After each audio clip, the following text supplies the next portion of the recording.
Yeah, no, I'm just trying to get the angle right. Okay. And action. Yeah, action. No, I do the action. No, it's got to be like a boom. It's got to be action.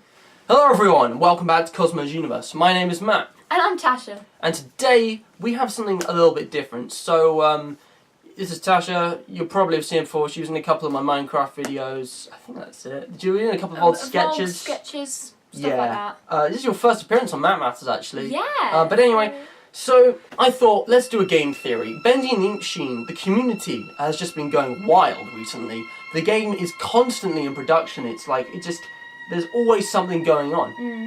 And recently, the Chapter 4 teaser dropped, and we're going to react to it at the end of this video. So, I haven't seen it. I have once, but I want to analyse it a bit. But again, this is just a sort of general theory video because I thought the idea of it being not exactly scientific or anything like the others, but, you know, being kind of thought-provoking would be fitting for Matt Matters. But also, I wanted to just sort of, you know, have my input and Tasha's input on everything so far. So I'm afraid we can't cover everything in this video. There's loads of stuff I'd want to do, but it would require hours of content. So if you guys want to discuss more, down in the comments below. We're just going to be talking about a couple of the most interesting topics today. So if you're watching this, I'm assuming you've already seen everything that's going on. There's stuff in this video which hasn't been covered in my gaming videos, but you can still go check those out. The links will be hopefully up here somewhere and in the description.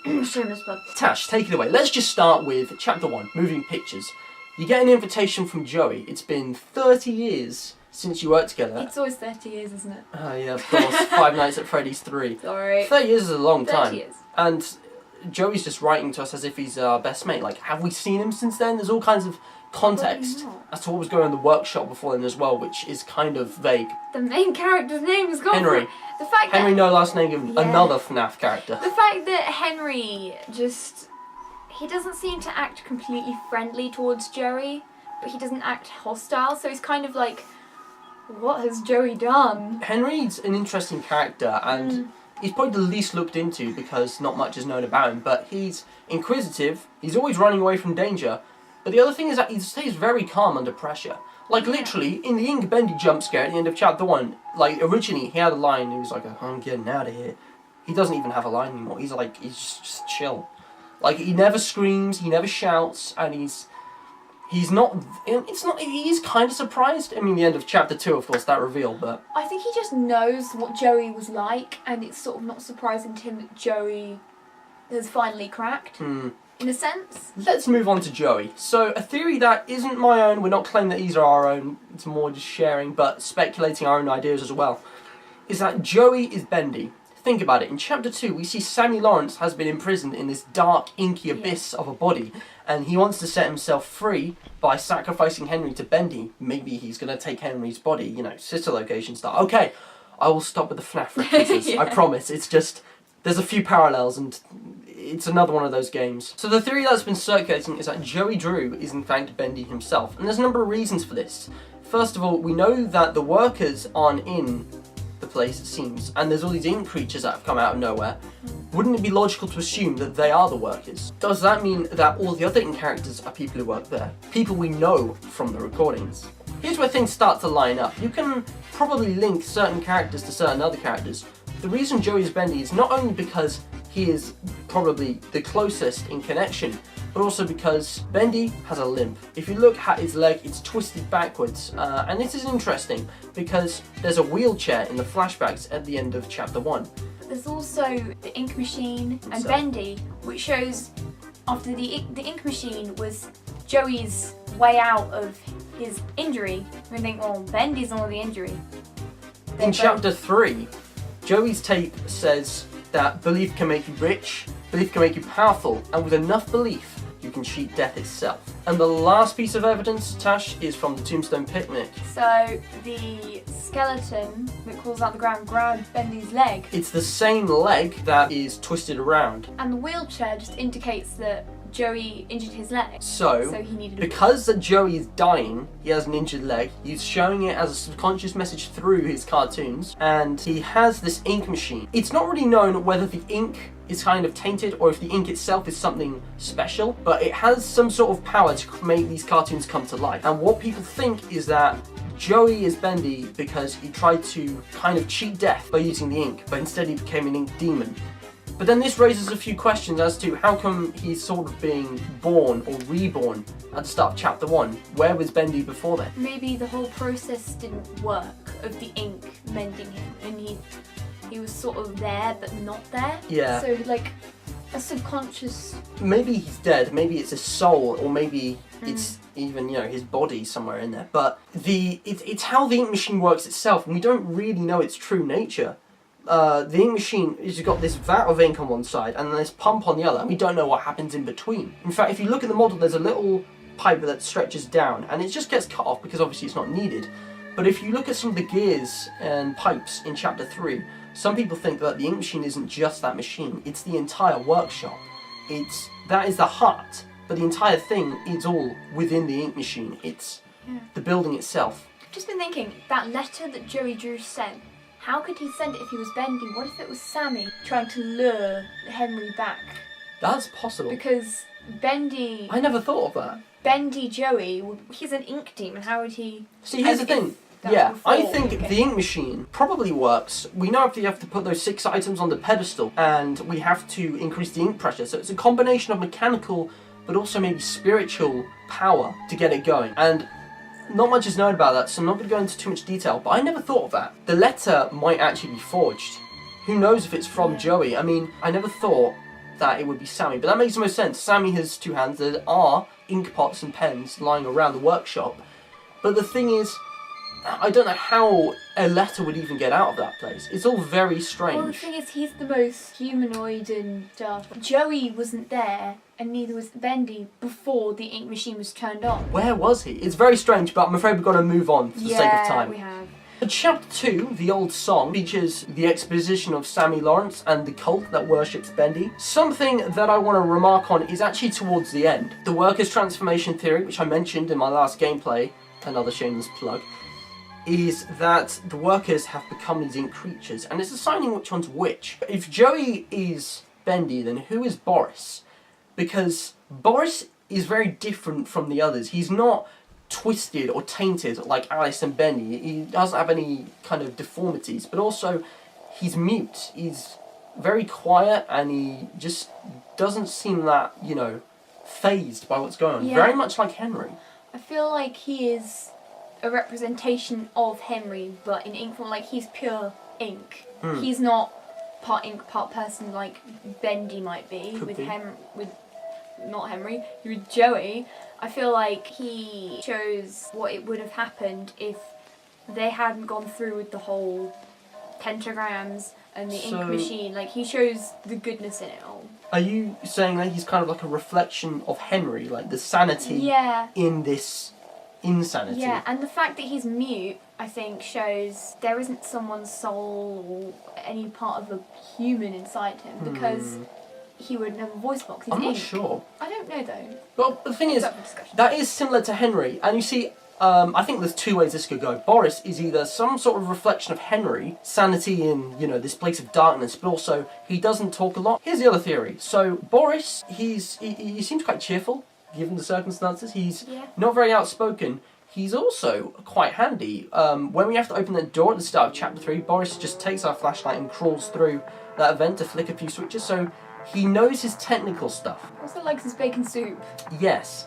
What I think is that he's Wally Franks, and MatPat did a great video on this, but basically the ink machine blueprint in chapter 2, I can't remember, but someone managed to find the game file so that it mentions Joey Drew in it, but also mentions something about Wally Franks, that basically he needs to see it. And although it seems like he was the janitor, it seems like he may have also played a much bigger role in being a technician at the workshop, and may even be the man who built the ink machine for Joey Drew. He may have been promoted for it or demoted to a janitor, depending on stuff that could have happened during the time of that place being in work. There's a lot of ways it could go. But now we're going on to chapter 3. So I just want to talk about mainly Alice Angel, as she is one of the most interesting characters so far. Now the real question is, who is Alice? Okay, so we've covered Bendy and Boris, but Alice, well, we know that Susie Campbell's the voice actress. Yeah, there's 2 sides of Alice, really. It's Susie, and there's Alison Pendle? Yes. She got replaced. Susie in the tape in chapter 2 mentions her new career. Like she's been working there for I think 2 months. Susie's the one who gets replaced. But yeah, here's the thing. She mentions in the Angel room that actually she's been replaced by Alison Pendle. And it's quite interesting really. There's a couple of other tapes, but what it really shows is that Susie had a very strong connection with character. Like, she's a part of me, as she says. Yeah. But then she got replaced. And if you look at Alice's, well, if you listen to Alice's voice, she has kind of 2 tones almost. Yeah, and at points throughout the game, throughout the chapter, her voice changes from, oh, nice and lovely to, oh, horrible and evil. Which is the more dominant side. Yeah, which I What think if I was- told you there were 2 voice actresses for Alice? I think this pretty much confirms that Alice is some sort of amalgamation of Susie and Alison. Susie probably being the dominant side, but Alison also being like sort of part of her mind. She's trying to become more beautiful again, and it's quite interesting because some of them, like the searchers, are completely deformed, but some of the workers, maybe with stronger connections to the characters spiritually, have more formed appearances. Bendy, Like, Boris, yeah. and Alice. I feel like Boris is the most, like, easily recognisable, That because I find interesting. Bendy, he's got all the ink all over him and he's all, like, lumpy. And Alice also has sort of, like, the ink over her eyes, but Boris doesn't. He seems sort of, like, more perfect in how Yeah. he looks. I mean, Alice is just insane. She's been living down there and built a web. And it's interesting to think if she is actually more powerful than Bendy, potentially, because it seems evident that she still fears him, but won't admit it. But she's been, like, she's dominant. She's sacrificing all these Butcher Gang members just here and there. And the Boris is... I mean, yeah, it's just, that was just horrific, but also really interesting. Okay, so one more thing before we get to the end of chapter 3 is Henry's tape. At the end of the chapter, if you go cut through some wood with the axe and find this valve, you can turn it, and it basically opens up a new area, because there's this room that's flooded. So you go into this secret area, and Henry's got a tape, and he mentions a few things on it which are quite interesting, but what I'm going to focus on is the last line. He's got a new character that he thinks people are going to love. Now this is only 2 weeks into working with Joey, so the company's brand new. And although they've already made cartoons, it's possible that he's responsible for creating one of the characters. I think it's Boris. Yeah, me personally. too. But go on, Tash, explain. Why do you think it's Boris? Because Boris is the most like him, and Boris is the only one who seems friendly towards Henry. That's actually what we just said before, isn't it? Yeah. There's a certain reflection. I mean, we always see Boris kind of bullying Bendy almost in the cartoons, and that could be a representation of Joey's creative differences with Henry. But also, some people think it might be Bendy, because think about it, this early on, Bendy is the main character. It would make sense that Henry was responsible for creating Bendy, and maybe that's part of the reason he left, because it seems that Bendy is Joey's creation and he's Joey's most linked. But if you remember, in the chapter 1 flashback, something which I didn't notice at the time when I was recording, is that one of the cuts we actually see Bendy standing next to Henry's work desk, and what that indicates is that that's his place of birth. That's where Bendy was born, because Henry created it. Henry might have been responsible for all the other characters, but I think it's less likely because he doesn't seem to have a particular connection to Alice Angel, other than a couple of lines she says in chapter 3, like, I know who you are and I know why you're here, which is interesting, but there's nothing really I can say about that. I mean, there's also the Butcher Gang, but they're kind of presented as a trio. But yeah, the last thing we're going to talk about is the Angel and the Demon Root endings, because there's actual differences which I didn't clarify in my gameplay. So Tash, the Angel Root. So you go and listen to that tape in that room, and at the end you get presented with the screen. Have you seen that? I think so, I'm not sure. What's your take on it? Let me just find the image so we can really analyse it. I'll put it up on screen now. So initially, Tash, what do you think? Well, it makes sense with what happened at the end of chapter 3 with Boris being dragged away. And you can see that it's Alice there, because that's obviously her shadow. Her silhouette, yeah. Her silhouette. She's Nick Durack. It looks Boris like- is like full on strapped in and everything. So I think pretty much, there's not as much we can gain from this, but basically Boris is being sacrificed by Alice and you're going to have to save him. And actually it's possible that Boris will be dead by the time we play chapter 4. No, It's just, I like Boris. it's a shame really, but I don't know, that might be interesting because it's possible Boris is the same Boris from chapter 1, because we see a Boris strapped to the table and we see him at the end of chapter 2. But now that we know there are so many Borises, why is there a Boris on that level in chapter 1, and is it the same one that got reanimated? Because there was an ink pump there. It is interesting. I think that's because it all started up there, and then Alice worked her way down, looking through the complex, That's hunting possible. off the Borises. I mean, and Chapter 3 is 10 times as big as Chapter 1 and 2 combined, so it makes sense she'd spend longer there. I'm going to find the Demon Root one now. okay. There's a number more things I think we can take from this. So, the first thing I can take from it is that Bendy is silhouetted against a light, and you have the Butcher Gang and the Searchers crawling towards him. But you can notice there's a lot more from this. It looks a lot more run down, semi-flooded with ink. It's more industrial because there's like a cog there and Yeah. one there, and Again, it's like, part of the ink machine. yeah, I was thinking that. And it feels a lot less maintained where Alice It gets was. less and less ordered the further you go down. So it might become the case that actually there's more ink flooded areas in future chapters, which is going to make running away from Bendy and the other characters much more difficult. If it's going to be anything like Chapter 3, Bendy might become more of a presence. So and they... have some sort of showdown in Chapter 5, but... Wait, are they the Butcher Gang or the Searchers? Both. I think because Alice has treated them so badly, the Butcher Gang and the Searchers are now looking towards Bendy for help, because we know that there is a kind of rivalry between them. You know, Alice aims to get you to cut those Bendy cutouts just for a giggle, basically. There is certainly some kind of power play. I mean, Susie and Joey Drew, their relationship seemed good at first, but if Joey fired Susie, then it's possible that she's out for vengeance in some kind of way. I think the most important thing here is that it shows that Bendy, there's going to be some kind of conflict between him and Alice, and Henry's going to be caught up in the whole thing in the next chapter. Alice is alone. Although, I wonder what Alice will have up her sleeve if she's becoming more powerful by sacrificing these Borises. Also, the last thing I want to point out, this may be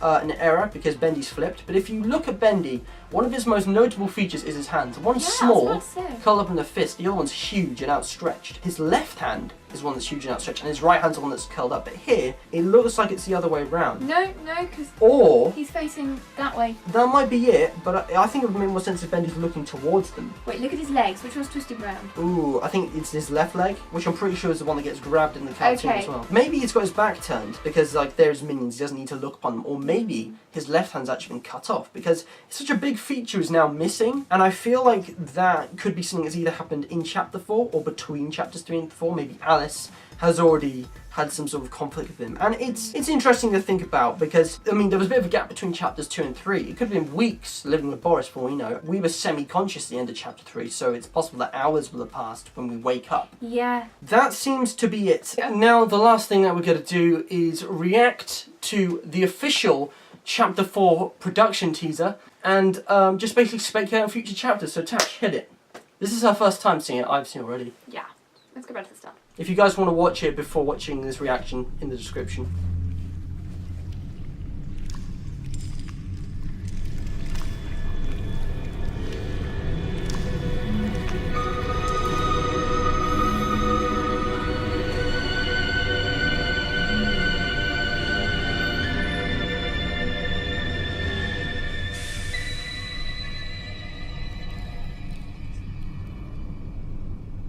Pretty sick, isn't it? Yeah. Yeah. I like this new Bendy logo they're using. I'm gonna go. Ever since the Hello Neighbor crossover, which I haven't covered on my channel because there's not really much to say about it. So pretty much, he did the same thing with Chapter 3, I think, and basically all this does is confirm that Chapter 4 has now been in production. So hopefully that should be on my channel in a couple of months. But what I can tell from this is not a whole lot. Basically, there's a bunch of cages suspended in this big empty space. We see Alice Angel sort of overlooking the whole thing. And there's a machine on the right. And what is that? Sparks. What is that? It looks like a little miracle box, but I think they're cages for like prisoners, maybe Boris's or other people, or maybe she's creating army of her own to fight Bendy's. But anyway, that's everything that we've got to say. So if you did enjoy this, please remember to leave a like. If you've got anything else you want to discuss, please in the comments below. Let's talk about it. Yeah, I'll join in as well. This game, I mean, it's one of the most interesting, I think, in terms of storytelling. Five Nights at Freddy's is kind of, you know, the kingpin of that kind of stuff. And I would love to do FNAF theories on this channel, but because there isn't anything that other people haven't done yet, or there isn't anything new, there's probably not much point. But it's in the same kind of vein as that, as Undertale, I guess. But it's its own game. So... anyway, that's all for today, so subscribe if you haven't already, click the bell to be notified, and share this with your friends. Did I mention liking already? I think I did. Yeah, you did. Yeah. Until the next time, bye-bye.